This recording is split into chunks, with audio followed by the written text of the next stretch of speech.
বন্ধু, আজকে রাত্রে একটা প্ল্যান করতেছি, 1,000 করে বাজেট ধরছি, টাকা নিয়ে আয় পড়ছি, বাইরে যাবো আজকে। বন্ধু, আমার কাছে তো 1,000 টাকা হইব না। আমি চাই না ভাই না, 500 টাকা ম্যানেজ করি, তোরা একটু বুঝালে। তোর বাইরে থাকলে মনে হয় কাজ করতে যা লই আয়। আমার বড় ভাই তো এত সামর্থ্য নাই, এটা জানো আমার অবস্থা। আমি তারপরে দেখি, চেষ্টা করবো অবশ্যই। তোরা বন্ধু বান্ধব একটা অনুষ্ঠান করতেছো, একটা প্ল্যান করছো, প্ল্যানও তো আমারও থাকা দরকার। দেখি আমি চেষ্টা করি।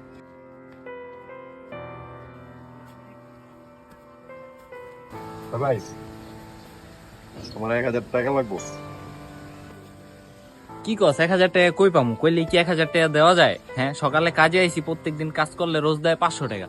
তুই এত বড় পোলা, তুই বয়া বয়া খাস, কিছু করস না, কাম কাজ করস না। আমার লগে কাজে আইলেও তো প্রত্যেকদিন 500 টাকা করে পাস।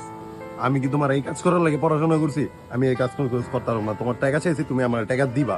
আমার বন্ধু বান্ধব একটা প্ল্যান করতে, প্ল্যান আমার থাকতে হইব। আমার কাছে এখন যা আছে দিতাছি, এলো 200 টাকা আছে, এটা রাখ, আর বাকিটা বিকালে দিতাছি। তোমার টাকা তুমি রাখো, আমার এই টাকা লাগবে না। ভালো হয়েছে, তোমার লগে দেখা হয়েছে, বিকাল তো হয়েছে, টাকা দাও। এনে এই জায়গায় 1,000 টাকা আছে। ভাই, ঠিক আছে ভাই, আজকে তো আমাকে সবার প্ল্যান প্রোগ্রাম ছিল, বাইরে যাওয়া একটা খাওয়া দাওয়ার আয়োজন করবো। তো পারভেজ কি আপনার এই বিষয়ে কোনো কিছু বলছে? হ, কইছিল তো, একটু আগে আমার লগে চেতাচেতি করে গেল। ভাই, আমি তো আর আপনার অবস্থানটা বুঝতেছি ভাই।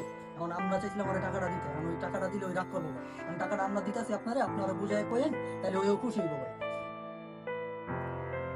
প্রকৃত বন্ধুগুলো আসলে এমনই হয়।